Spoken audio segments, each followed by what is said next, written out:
মা, আমাকে তো এখানে চুড়িদার পরতেই দেয় না। আমার শ্বশুরবাড়ি থেকে তো স্ট্রিক্টলি বলে দিয়েছে যে জিন্স শর্টস এইগুলো পরতে। আরে না মা, আমাকে তো ঘরের কোনো কাজই করতে হয় না। আমি তো কোনো কাজে হাত দিইনি। আমাদের বাড়িতে সব কাজ করার জন্য কাজের লোক রাখা আছে। দাদা, ওই কোনটা একটু ভালো করে পরিষ্কার করবেন। আমি কিচ্ছু করি না। হ্যাঁ মা, আমি বিউটি পার্লারে এখন স্পা করতে এসেছি। কি? আমার আওয়াজ ইকো হচ্ছে? আর একটু ব্র্যান্ডেড জায়গায় এসেছি তো, এইসব জায়গায় একটু এরকম হয়।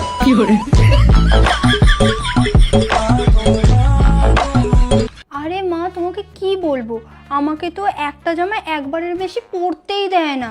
আলমারিতে এত জামা হয়ে যাচ্ছে যে রাখার জায়গা পাচ্ছি না। ঠিক আছে, রাখছি। হ্যাঁ,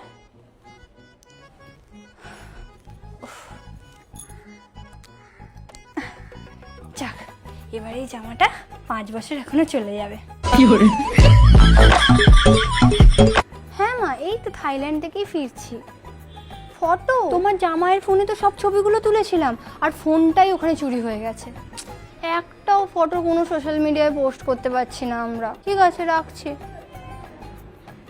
শোনো, তুমি যদি দীঘার ছবিগুলো সোশ্যাল মিডিয়ায় পোস্ট করেছো না, তাহলে তোমার একদিন কি আমার একদিন করে দেবো। চলো এবার।